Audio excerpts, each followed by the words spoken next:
봉독하겠습니다. 더러운 귀신이 사람에게서 나갔을 때 물 없는 곳으로 다니며 쉬기를 구하되 쉴 곳을 얻지 못하고 이에 이르되 내가 나온 내 집으로 돌아가리라 하고 와보니 그 집이 비고 청소되고 수리되었거늘 이에 가서 저보다 더 악한 귀신 7을 데리고 들어가서 거하니 그 사람의 나중 형편이 전보다 더욱 심하게 되느니라. 이 악한 세대가 또한 이렇게 되리라. 아멘.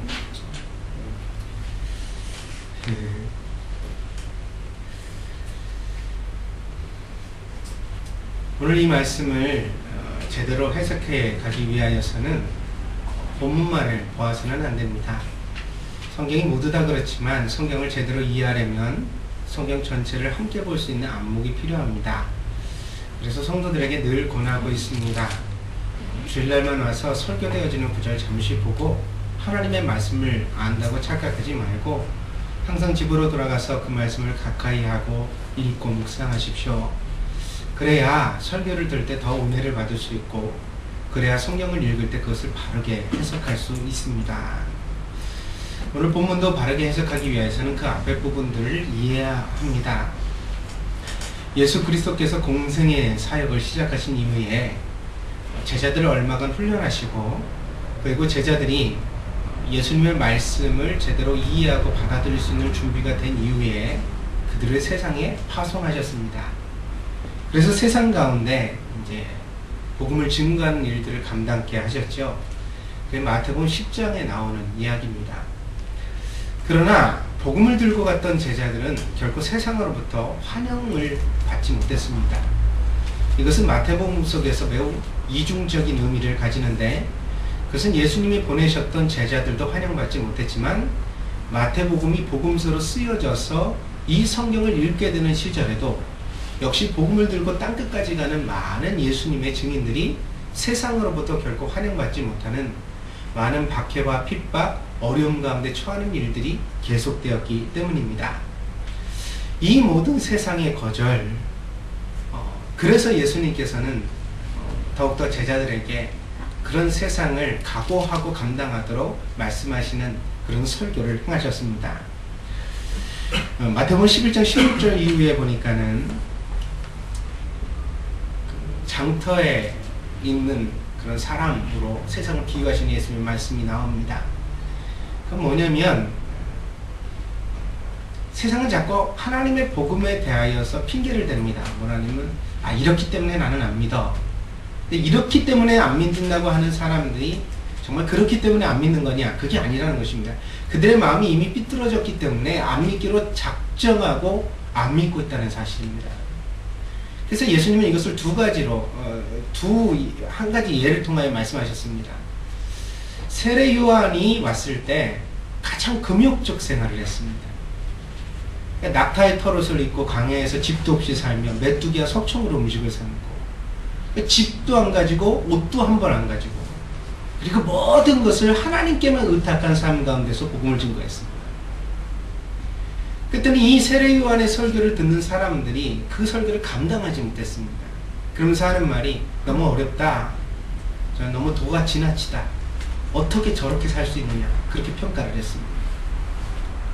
그런 다음에 예수님이 오셨습니다. 예수님은 세상 가운데로 깊이 들어가셔서 그들과 함께 먹고 마시고 함께 친구가 되어 말씀을 증거하셨습니다. 그랬더니 이번에 사람들이 그렇게 말합니다. 너무 경박하다. 예수님은 죄인의 친구들이다. 죄인들의 친구이다. 저런 식으로 증거를 하니 어떻게 모범이 되겠느냐. 그 삶이 모범스럽지 않아서 예수님을 믿을 수가 없다. 그렇게 말을 했습니다. 이 예를 드시면서 예수님은 결국 믿지 않는다는 것은 세례 요한이 되었든 예수님이 되었든 그것이 문제가 아니라 그 보여지는 현상이 문제가 아니라 믿지 않기로 작정한 마음이 문제라고 진단하십니다. 그러면서 11장 28절에서는 다시 한번 그런 세상을 향하여 초청하시고 있습니다. 수고하고 무거운 짐진 자들. 결국 그렇게 강팍하게 믿지 않는 건 누구 손해예요? 자기 손해라. 그래서 수고하고 무거운 짐을 지고 살아갑니다. 어디에서도 근심과 두려움을 내려놓지 못하고 위로를 얻지 못합니다. 그러나 예수님은 온유하고 겸손함을 가지고 그런 세상을 향하여 초청하십니다. 내게로 오라. 내가 너희를 쉬게 하리라. 그렇게 살아갈 필요가 없다. 하나님이 주시는 천국, 하나님의 나라를 누리면서 살아갈 수 있는 길이 있다. 단지 그 마음의 무거운 짐을 내려놓고 믿기만 하면 된다. 예수 그리스도를 믿기만 하면 된다. 그러나 12장에 들어와서 역시 또 예수님을 향한 여러 가지 논쟁이 계속됩니다. 이제 안식일의 문제였고, 그런데 계속해서 예수님을 향한 핍박이 거듭되어지죠. 역시 예수님은 하나님의 사람을 인정하지 않습니다. 심지어는 예수님이 하시는 모든 일들이 귀신의 능력을 힘입어서 하는 일이라고 말을 합니다. 이것으로 인하여서 오늘 이제 연결고리가 되어지는 겁니다. 예수님이 귀신으로 인하여서 역사를 하고 이런 일을 한다고 그러니까 그러한 연결고리 가운데서 예수님이 사실은 귀신이 역사하는 것은 세상이다. 그리고 세상을 살아가는 사람들의 마음속이다. 그것을 이제 오늘 본문 속에서 말씀하시는 것입니다. 오늘 우리는 매우 부조리한 현실에 직면해 있습니다. 그것은 세상이 이해할 수 없는 모순들로 가득 차 있다는 것입니다. 세상에는 사랑으로 목마른 사람들이 가득합니다. 근데 아무도 먼저 사랑하려고 들지를 않습니다. 우리가 직장에 들어갈 때 그렇지요. 직장에 있는 동료와 상사들이 정말 나를 환영해주고 따뜻하게 품어주고 가족과 같은 분위기 속에서 일할 수 있는 환경이 너무 좋겠다. 응?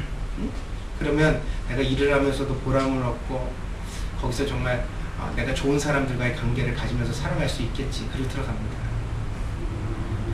근데 들어가면 치열한 그런 약육강신의 세상적 원리가 지배하고 있는 세상을 만나게 되어지죠. 잘하는 사람은 승승장구하지만 못하는 사람은 계속 깨집니다. 뿐만 아니라 있던 자리까지 빼앗기고 내몰리는 상황 가운데 직면하는 걸 봅니다. 그러면서 실력이 부족한 사람은 자기 자신에 대한 두려움을 느끼기도 하고 인간관계 속에서 많은 어려움을 겪기도 합니다.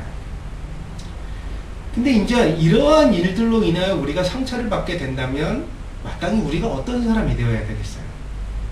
내가 조금 더 경력을 가지고서 누군가 새로운 사람으로 들어왔을 때 그 사람도 나와 같은 기대를 가지고 왔다는 사실을 받아들이고 뭔가 먼저 손 내밀고 그 사람이 좋은 사인을 보내고 어려움에 처할 때 같은 편이 되어주고 그러면서 정말 내가 이루고 싶었던 이상적인 그런 환경들, 관계들을 이루려고 노력해가야 옳지 않습니다.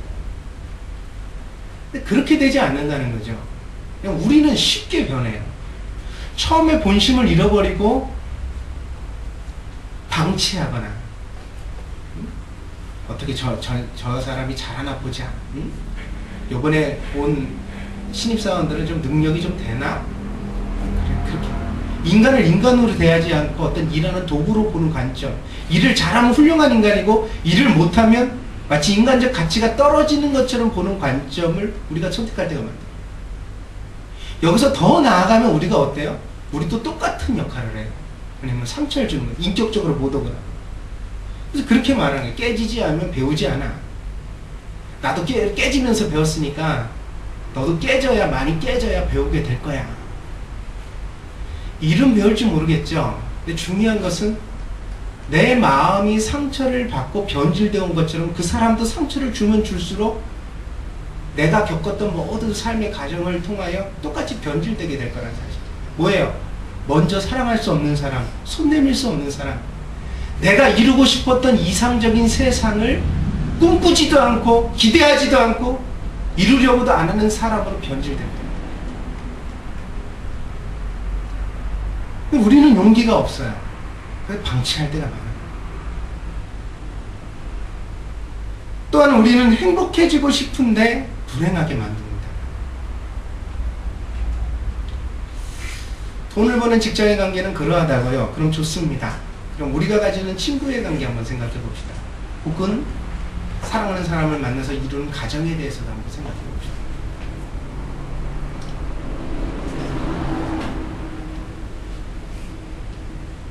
여러분 20살 무렵에는 몸에서 호르몬 작용이 왕성해서 이성에 대하여 대단히 끌리는 것이 사실입니다. 그 시절에는 어떻게든 자기와 다른 이성에게 내 마음에 들지 않는 이성이라도 잘 보고 싶어하는 욕구가 존재할 때도 있습니다. 그러나 그 욕구만으로 결혼하는 것은 아닙니다. 적어도 나이를 30이 넘어 결혼하는 사람들은 욕구 때문에 결혼하는 것이 아니라 이상 때문에 결혼합니다. 무슨 얘기냐? 이루고 싶은 가정이 있는 거죠. 가서 쉬고 싶고 평생 위로받고 싶고 옆에 곁에 누군가 있어주면 좋겠고 같이 자녀를 키우면서 대화를 나누고 행복을 만들어가는 꿈을 가졌기 때문에 결혼을 하는 겁니다.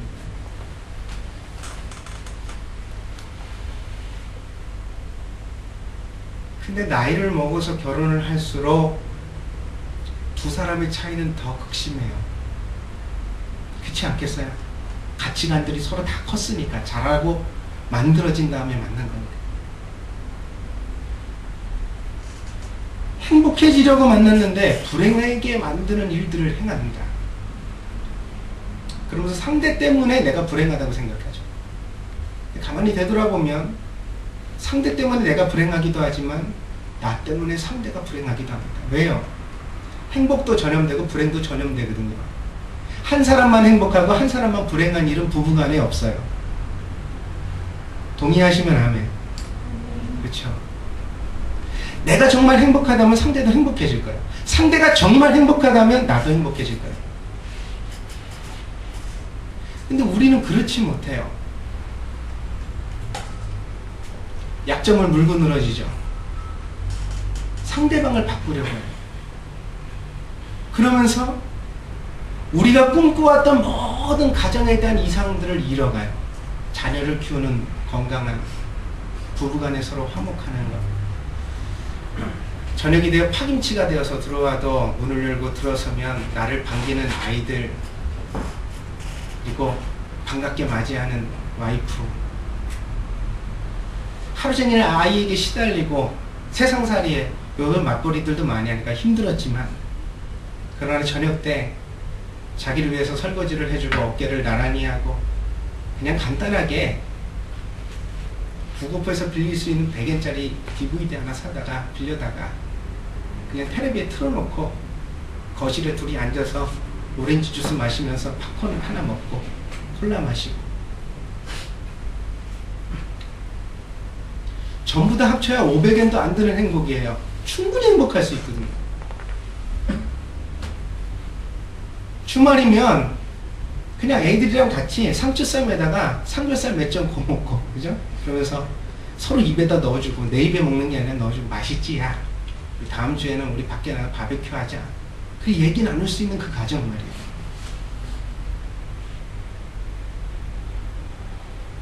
근데 그게 참 불가능해 보여요. 그걸 누리는 가정이 너무 없어요. 여러분, 여러분 주변에서 자기 자신을 한번 되돌아보면 생각해 보세요. 여러분 그걸 누리면서 살고 있습니다. 무엇이 잘못된 걸까? 이 부조리가 도대체 왜 그럴까? 그러면 여러분 상대방하고 진지하게 한번 우리가 대화를 해보자고요. 도대체 문제가 뭐야? 그럼 당신은 나랑 싸우려고 만났어? 응? 불행해지려고 만난 거야? 나랑 지지고 볶고 맨날 괴롭히고 욕하고 비난하려고 만난 거야? 아니에요. 그렇지 않아요. 외로워서 만났어요. 사랑하고 싶어서 만났다. 위로가 필요해서 만났어요. 세상살이 참 그지 같은데, 개떡 같은데, 그 개떡 같은 세상 살아가다가 다친 마음 가지고 집에 들어왔을 때 누군가 내 외로움을 좀 이해해줬으면 좋겠고, 좀 위로해줬으면 좋겠고, 내 입장에서 좀 생각해줬으면 좋겠고, 그래서 결혼하자고 한 거예요. 그래서 만난 거예요. 근데 맨날 핑계만 대고 있어요. 내가 얼마나 힘든지 알아? 응? 아, 내가 얼마나 시달렸는지 알아? 왜 이렇게 이기적이 됐을까? 인간이라는 존재가 왜 이렇게 망가져서 행복을 원하면서도 행복을 구하지 못하고 만들어내지 못하고 사랑을 원하면서도 사랑해 주지 못하는 존재가 돼버리고 말았을까? 하나님이 세상을 처음 창조하셨을 때 그것은 하나님 보시기에 심히 좋았더라고 창세기에 쓰여져 있습니다. 다시 말하면 그때 사람은 사랑할 줄 알았고 어떤 형편에서든지 행복을 만들어낼 수 있는 능력이 있었다는 것입니다. 하나님은 좋은 세상을 사람에게 선물하셨습니다. 그러나 사람이 죄를 선택했습니다. 사단이 그것을 유혹했습니다. 지난 시간에 설교로 돌아가 봅시다. 물고기는 물에서 자유롭죠. 근데 바깥에 꺼내면 부자유해져요. 죽어가죠. 사람은 대기 중에서 자유로워요. 근데 물속에 잠겨 놓으면 부자유하게 되고 죽어가요. 마찬가지로 아름다운 세상, 좋은 세상, 행복한 세상은 사단이 견딜 수 없는 세상입니다. 그러니 사단이 이 땅 가운데서 살아가기 위해서는 자기가 살아갈 수 있는 환경을 필요로 했습니다. 그 씨앗이 죄입니다. 그리고 죄가 들어오자 죄책감, 번민, 원망, 불평, 이기심 그와 같은 것들이 흙탕물을 일으키면서 사단이 판을 치고 자유로울 수 있는 환경을 만들어 갔습니다. 반대로 인간은 점점 질식해 왔습니다. 아담이 죄를 지었더니 어떻게 됐어요? 그 낳은 첫째 아들 가인이 살인을 저지르잖아요. 저는 이것이 그 어떤 형벌보다 더 끔찍하다고 생각해요. 여러분, 차라리 내가 벌을 받는 게 낫지. 내 자식이 벌을 받는 걸 보는 거, 그거 부모한테 진짜 저주예요. 아담이 안 죽었다고요? 아벨이 죽었잖아요. 지가 죽는 게 낫지, 지 자식이 죽는 거, 그거 진짜 저주예요. 아담은 선악과를 따먹을 때 아무것도 생각하지 못한지 모르지만 사실은 하나님이 말씀하신 모든 벌을 더 심각하게 받았어요. 그가 아버지가 된 이후의 말이에요.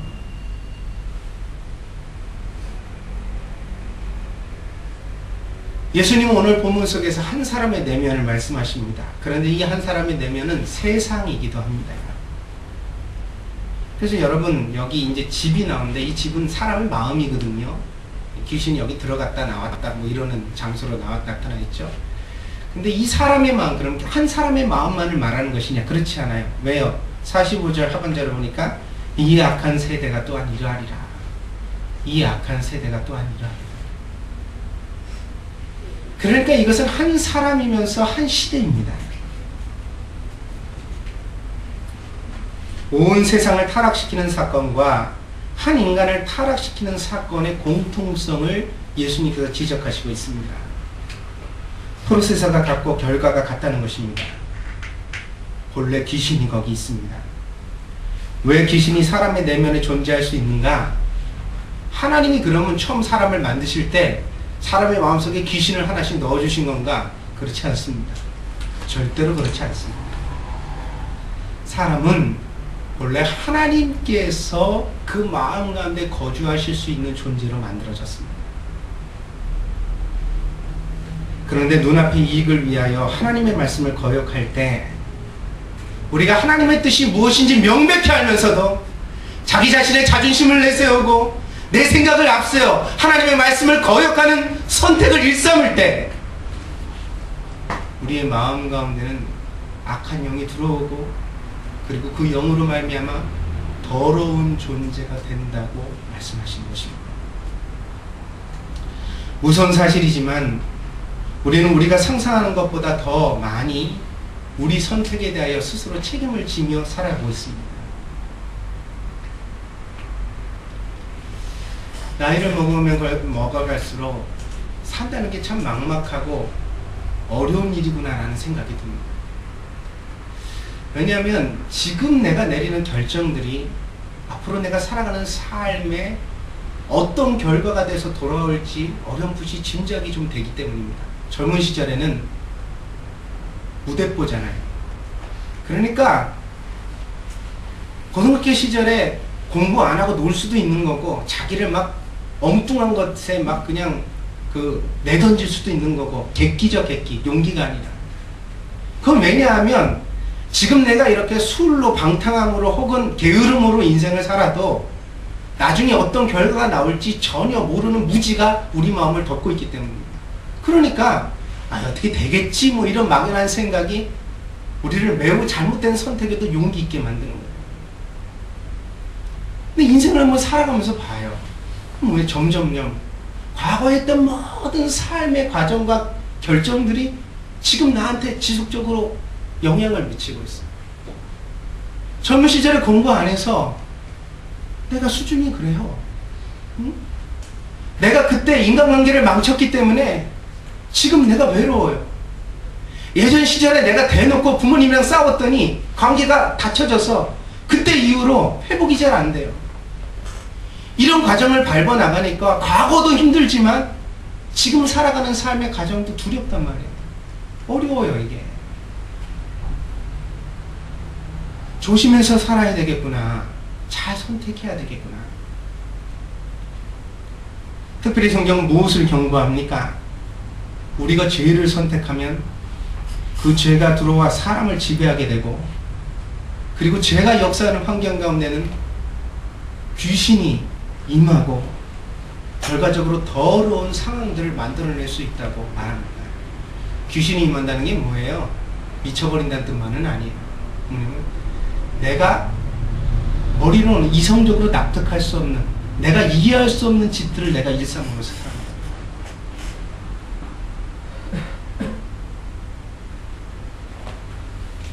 여러분 생각해 보세요.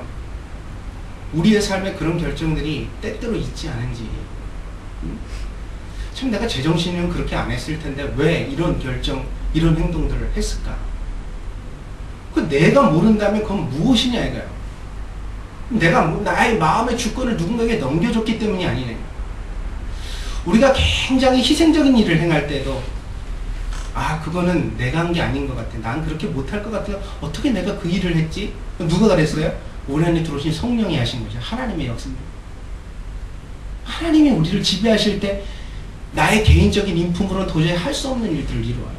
반대로 내가 망가진다면 사랑하는 부부지간에 사랑하는 자녀를 위하여 내가 도끼를 품고 입에 담아서는 안 되는 말을 해대고 어떤 행동들을 했다면 그건 내가 한 거예요? 아니요. 오늘 본문에 예수님 그렇게 진단하세요. 뭐라고? 귀신이 그 사람의 마음 가운데 역사했다. 귀신이 사람을 그렇게 잠시라도 지배할 수 있는 능력은 어디로부터 오냐? 뭐가 줘요? 죄가 줍니다. 곰곰이 생각해보면 내가 하나님의 뜻과 다른 길을 걸어가면서 귀신은 더욱 능력있게 힘있게 강하게 만들고 내 안에 계신 성령은 점점 작아지고 왜소하게 만드는 과정을 밟았었다.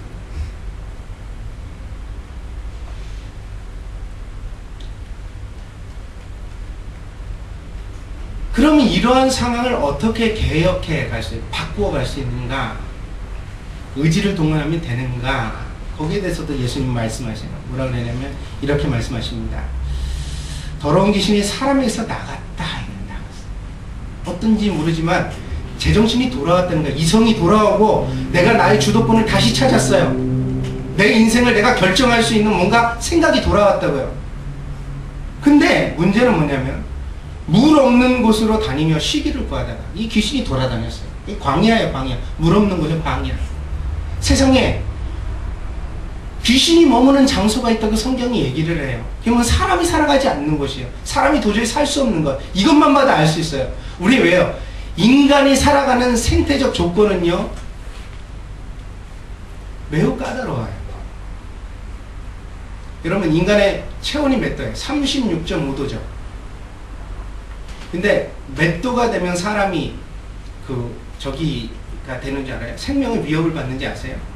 저온으로 내면 35도예요. 35도 미만으로 체온이 떨어지면 안 돼요. 그때면 저기를 정신을 잃고 위험에 빠질 수 있어요. 1.5도 차이죠.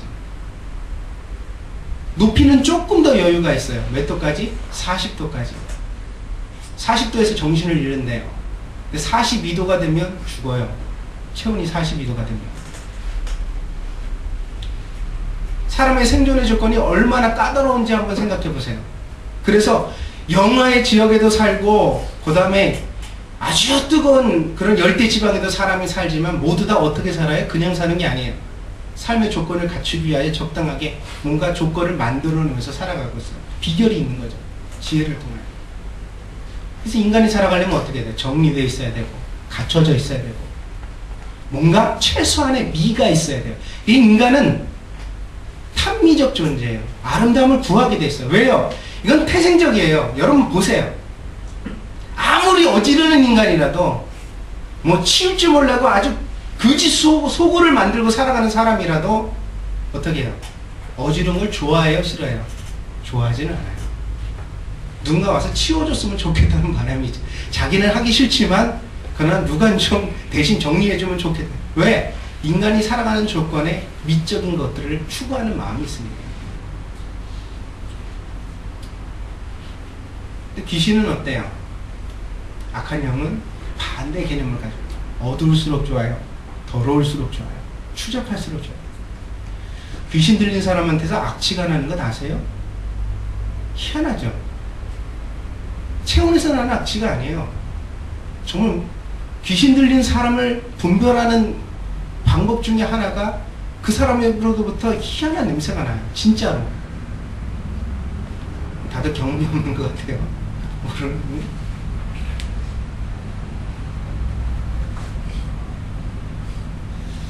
귀신이 그렇게 더러운 곳만, 냄새나는 곳만, 사람이 안 사는 곳만 헤매고 다녔어요.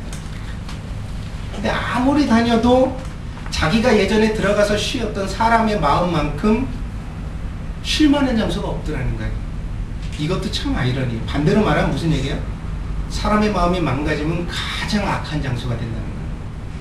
가장 더러운 장소가 된다는 거예요. 여러분, 저 쓰레기 아치장, 쓰레기 매립지에 있는 곳보다 귀신이 그런 것도 좋아해요. 그러나 그것보다 더 더러운 곳이 어디예요? 어디일 수 있어요? 사람의 마음일 수 있다. 귀신이 시컨 공동묘지도 돌아다니고 쓰레기 더미도 돌아다녔어요. 그런데 암만 다녀도 옛날에 있었던 그 사람 마음, 거기만한 곳은 없는 것 같아. 나 거기 가고 싶어. 그래서 돌아왔어. 돌아왔더니 오늘 44절에 보니까 와보니 그 집이, 그 마음이 비고 청소되고 수리되었다. 청소되고 수리되었다는 것은 예전에 과거의 행실이 고쳐졌다는 뜻입니다. 다른 선택을 한 거죠. 안 그러기로 결심한 거예요. 이런 거예요. 부부지간에 싸웠다면 상대한테 사과했어요. 미안해 여보. 내가 뭔가 잘못한 것 같아. 미안해, 잘못했어. 이제부터는 다시 그렇게 심한 말 안 할게. 다시는 당신한테 그렇게 상처 주지 않을게. 수리되었어요. 수리된 거예요. 고쳐졌다. 근데 여기 한 가지 특징이 그 앞에 나와요. 뭐예요? 비었다. 영어 성경에 보니까 주인이 없다. 그렇게 되어 있어요. 무슨 뜻인지 아시겠어요? 마음의 주인이 없대요. 행동은 고쳤는데 그 마음의 빈집에 주인이 없대요.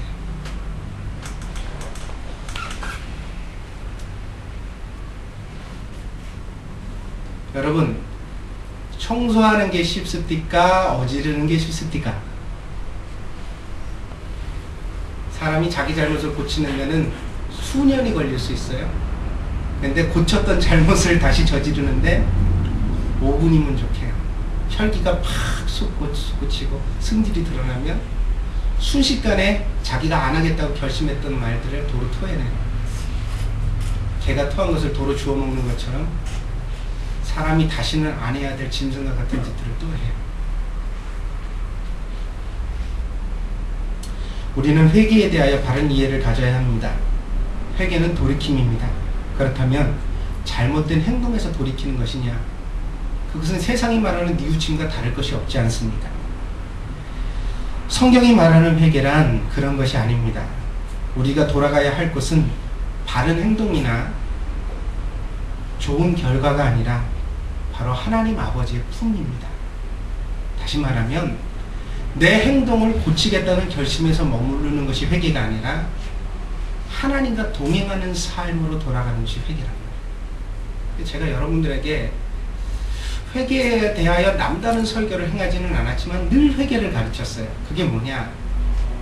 말씀으로 사십시오. 기도로 사십시오. 그게 바로 진짜 회개인 거예요. 믿습니까?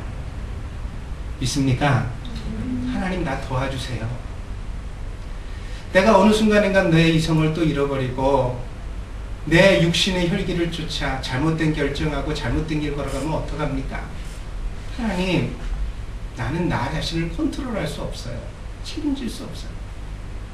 하나님만이 나를 고치실 수 있습니다. 나 행복하고 싶어요. 나 사랑받고 싶어요.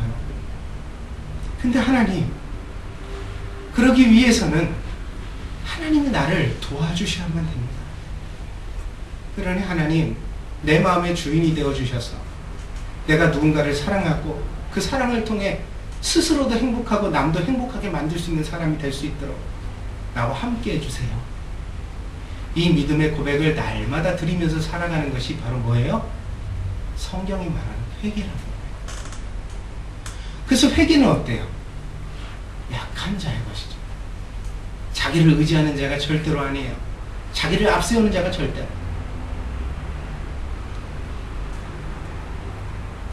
인간이 잘못된 선택을 하는 이유는 지식이 부족하기 때문이 아닙니다. 만약 그렇다면 과거에는 글도 읽을 줄 모르는 사람들이 태반이었네요. 100년 전만 해도. 지금은 전부 다 고졸 이상의 대학 학력을 가졌잖아요. 그래서 세상이 더 좋아졌어요. 대학교까지 나온 놈들이 왜 살인을 저질러요? 왜 그렇게 사기꾼이 많아요? 눈 감으면 코 베어가는 세상이 아니라 눈 뜨고도 코 베어가는 세상. 왜 그렇게 많이 속이죠? 못 배워서 그래요? 윤리교육이 부족했나요? 도덕을 안 배웠나요? 다 알고 있어요. 스스로 행복하고 싶고 좋은 세상 만들고 싶은 이상은 전부 다 했어요. 나에게는 꿈이 있습니다. 마르틴 루터킹 목사님이 말했는데 요즘 세상의 사람들 모두 다 꿈은 있어요. 그러나 꿈을 이룰 수 있는 능력이 없어요. 자기도 변화시키지 못하니 어떻게 남을 변화시켜요? 나를 고쳐야 남을 고칠 거 아니에요. 예수님 하신 말씀처럼 내 눈에 있는 티를 뺄 수 있어야 남의 눈에 있는 들보도 뺄 것 아닙니까? 그런데 내가 안 고쳐져요. 그게 문제예요. 내 성격이 안 고쳐지고 내 마음이 안 고쳐지고 내 인생이 안 고쳐져요.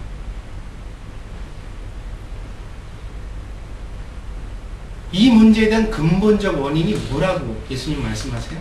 귀신이라고요? 아니에요. 그들을 그렇게 얘기해요. 비어있기 때문이다. 그렇게 말씀하세요. 아무리 결심해도 옛날로 돌아가는 것은 너희 마음이 비어있기 때문에.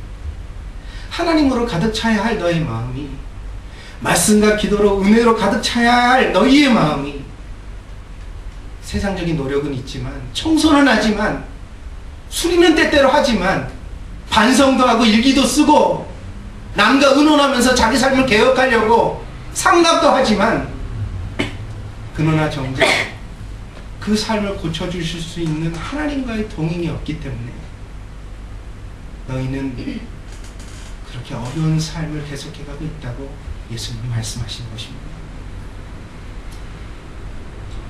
마지막 말씀을 보면요, 마치 이 말씀이 저주인 것 같아요. 이 악한 세대가 또한 이러하리라. 그렇습니다.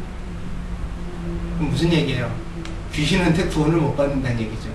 결국 얘기하면 결국은 교육해도 철학을 해도 결국은 사회 시스템을 바꿔도 사람들의 마음속에서 때때로 이성을 뒤흔드는 귀신의 역사가 세상을 지배해서 엽기적인 살인이 나고 죄가 저질러지고 사람들이 살아가는 세상이 점점 더 어려워질 것이라고 예수님 말씀하세요.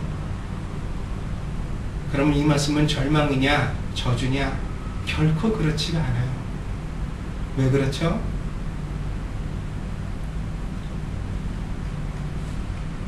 만약 이 말씀이 저주고 절망이라면 예수님이 왜 세상에 와 계신가요? 그런 저주스러운 세상을 위하여 예수님이 왜 십자가에 달리셨을까요? 왜 예수님은 이 설교를 하시면서 제자들에게 그런 세상에 가서 복음을 외치라고 말씀하실까요?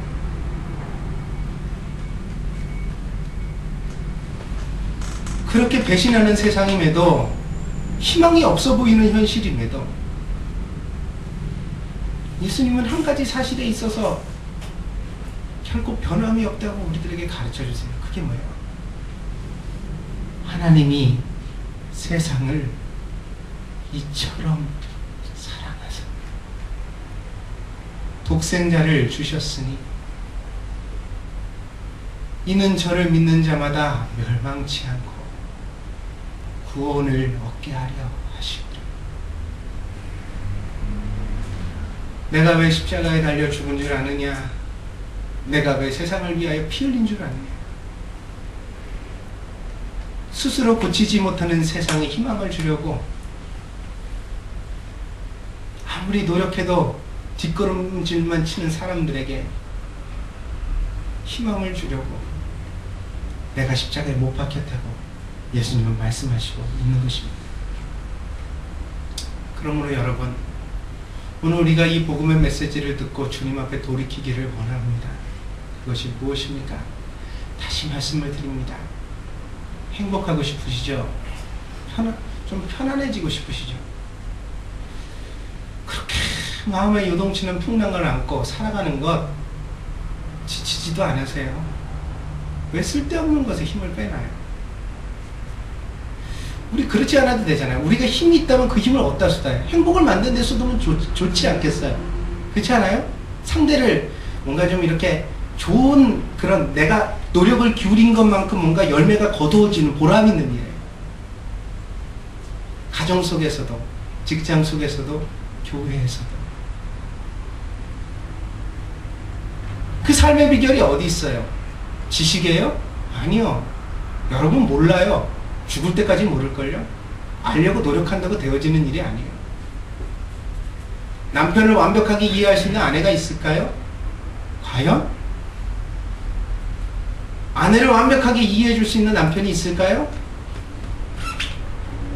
친구는요? 성도 간의 관계는?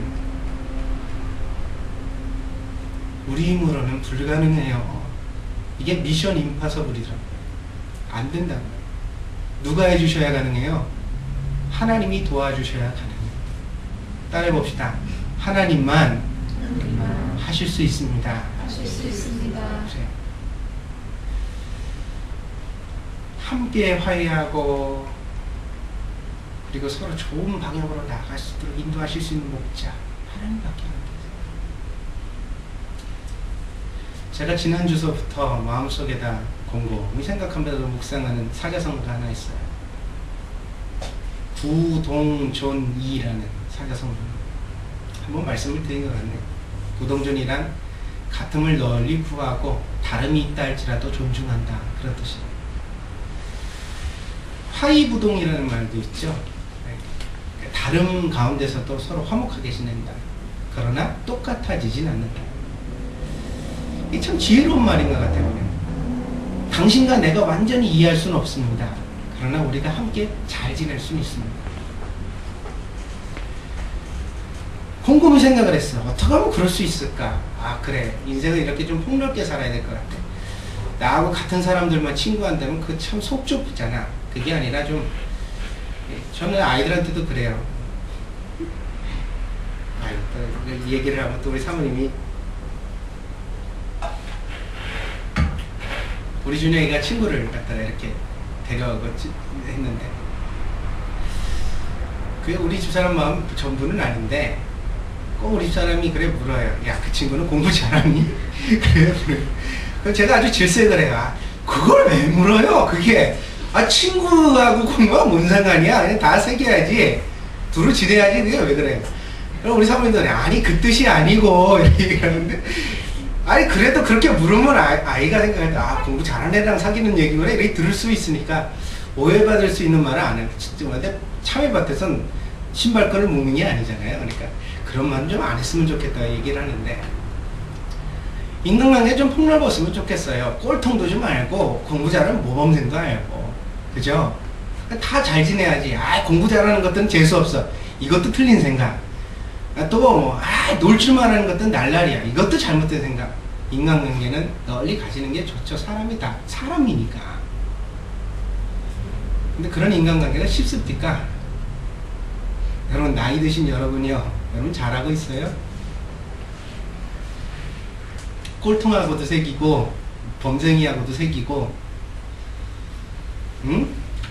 두루두루 자기하고 좀 성격이 다른 사람, 소심한 사람, 대범한 사람, 적극적인 사람, 그렇지 못하는 사람 다 두루두루 내 마음에다 받아들이고 함께 잘 지낼 수 있는 화목을 여러분 이루시고 있어요? 난 내가 그런 사람인 줄 알았어요. 그러려고 노력해왔고요. 근데 아니더라고요. 아니더라고요. 내 색깔이 너무 강하고, 혹은 내가 가진 색깔을 남에게 강요할 때가 많고, 구동존이라고 그랬는데, 같음은 구하지만 다름을 존중하는 것에 내가 참 부족하구나 생각했어요. 근데 역시 생각뿐입니다. 왜냐면 그걸 알겠는데, 내가 그런 사람인 건 알겠는데, 아, 내가 이게 참 내 그릇이 작구나, 그걸 알겠어요. 그런데 고치는 건 또 다른 차원이더라고요. 어떻게 해야 될지 모르겠어요, 솔직히. 나랑 다른 사람을 어떻게 받아들여 줄 수 있는지, 어떻게 존중해 줄 수 있는지, 기분 나쁘지 않게 어떻게 같음을 추구하고, 내가 마음속에 그리는 하나님 나라의 꿈을 향하여서 나아갈 수 있는지 솔직히 방법을 모르겠어요.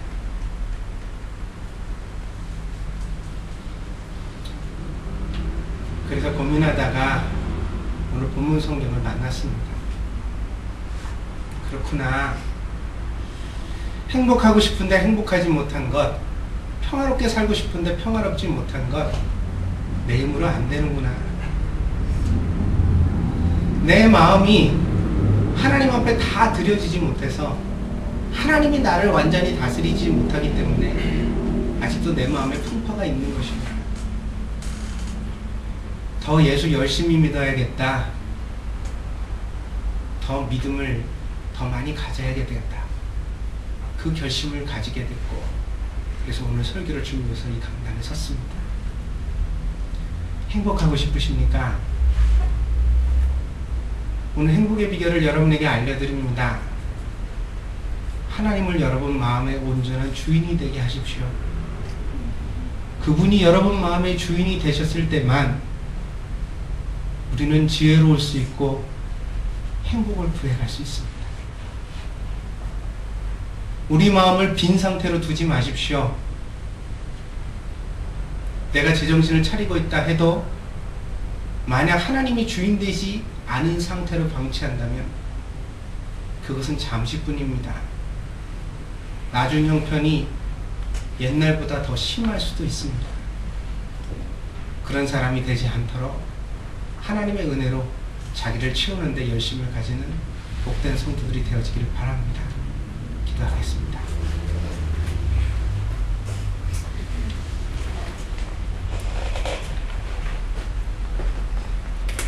내 마음은 하나님의 집입니다. 우리들의 마음은 다 하나님의 집입니다. 내가 주인이 아니라 창조주 하나님이 주인이 되셔야 합니다. 내 노력으로는 나를 고칠 수 없습니다. 아무리 결심해도 또 상처 주고 또 불행을 만들고 또 누군가에게 어둠을 들이우는 그런 존재가 될 수밖에 없습니다.